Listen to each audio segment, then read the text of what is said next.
Hello दोस्तों, नमस्कार। तो आइए इस वीडियो के माध्यम से हम जानेंगे आधुनिक भारत अर्थात आधुनिक भारत का इतिहास। आधुनिक भारत के इतिहास में कौन कौन सा चैप्टर पढ़ा जाता है तथा एग्जाम के दृष्टिकोण से कौन कौन से चैप्टर पढ़ना आवश्यक होता है। तो सबसे पहले देखते हैं यूरोपीय कंपनियों का आगमन, उसके बाद मुगल साम्राज्य का विघटन तथा क्षेत्रीय शक्तियों का उदय, तत्पश्चात अंग्रेजों की भारत विजय, उसके बाद आता है दासता का बंधन तथा राष्ट्रवादी जागरण और स्वतंत्रता संग्राम की गतिशीलता, उसके बाद आता है स्वातंत्र्योत्तर भारत। तो आइए हम बारी बारी से देखते हैं। पहला है यूरोपीय कंपनियों का आगमन। सबसे पहले हम पढ़ेंगे यूरोपीय कंपनियों का आगमन। अब यूरोपीय कंपनियों के आगमन में सर्वप्रथम अगर कंपनी जो आया था तो वो कंपनी थी पुर्तगाली 1498 ईस्वी में आए। उसके बाद आए डच 1602 ईस्वी में आए। उसके बाद आए अंग्रेज 1608 ईस्वी में आए तथा तत्पश्चात फ्रेंच आए, वो 1664 ईस्वी में आए।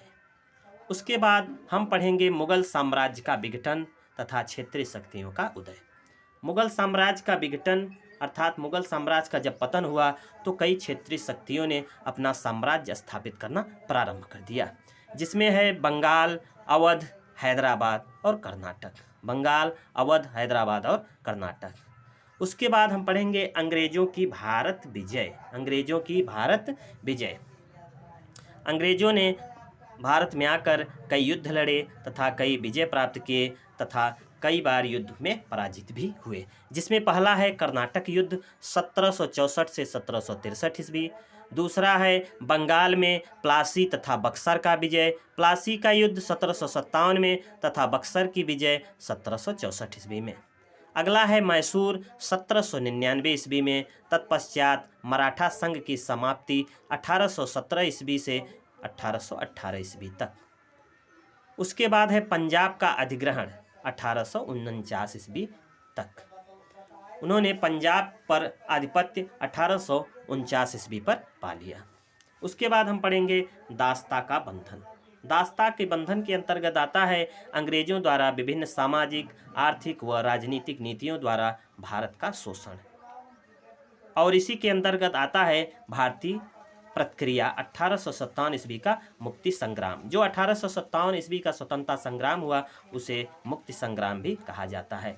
उसके बाद पढ़ेंगे राष्ट्रवादी जागरण के अंतर्गत सर्वप्रथम पढ़ेंगे सामाजिक धार्मिक सुधार, उसके बाद राजनीतिक संस्थाओं की स्थापना, उसके बाद है भारतीय राष्ट्रीय कांग्रेस की स्थापना 1885।